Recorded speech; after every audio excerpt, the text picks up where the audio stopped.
Hey, FUMC Allen family, Pastor Mary Beth here. So we lit the second candle of Advent this Sunday. It's the candle of peace.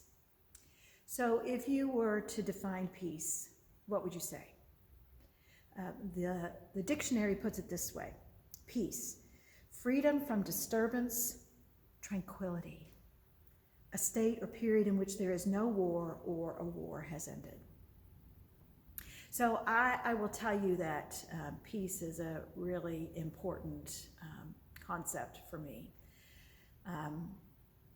Many times in my life, I have done everything I can to keep the peace. I hate conflict. Many times in my life, I have done everything I can to avoid conflict. In order to keep the peace, I have not spoken my mind, or I have worked really hard to make sure that everybody's happy and everything is tranquil. That's peacekeeping. During Morning Watch on Sunday morning, Pastor Jessica preached about peace, about the second candle of peace, and as I listened to her, I realized that there are many things that Pastor Jessica and I agree about when it comes to peace. And I asked her permission to share some of what she said at Morning Watch. Here's what she said. Often for the second Sunday of Advent, the focus is on peace, and I've realized that I struggle to live out a healthy idea of peace. A lot of days I would settle for peace that is the absence of fighting, the absence of kids picking at each other, the absence of road rage, the absence of folks calling names over politics. I think of this as peacekeeping, the kind of peace that endures as long as I don't speak my mind or take up too much space, the kind of peacekeeping the UN oversees at the end of a gun barrel. But this is not God's peace. I resonated with that. Perhaps you do too, because you see, God's peace is not just the absence of conflict. God's peace is way more than just tranquility. To begin to understand what this candle of peace signifies for us, I think it's important for us to pay attention to what words are used in Scripture for peace. In the Old Testament, the Hebrew word for peace is shalom. I love the concept of shalom. It's why I say that word at the end of every worship service. Shalom, it can mean peace, but it also means harmony and balance and wholeness and welfare. It also signifies without deficit or lack. You see the idea of wholeness in that.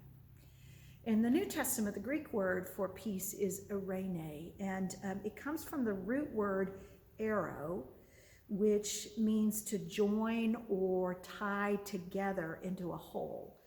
So eirene means not only peace, it also means quietness and rest, but it also means unity. It means bringing multiple parts together to form a whole, to make whole again. This is what the candle of peace signifies, God's peace, the peace that we anticipate and expect in this season of Advent.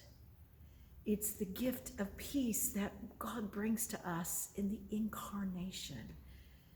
As God, through the incarnation, brings together that which has been broken, brings a sense of wholeness into places of chaos.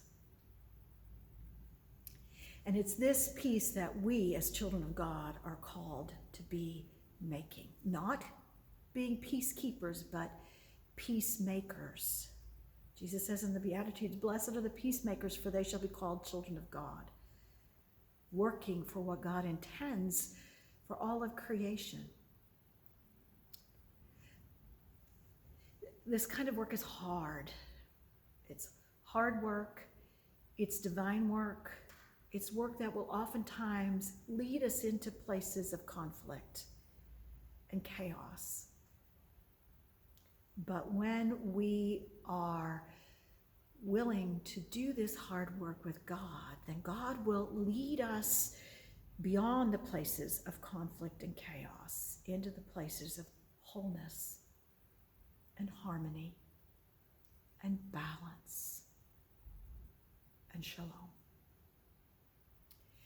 This is what I pray for myself and for you in this season of hoping and making peace. I am praying for you. I hope you're praying for me. Shalom.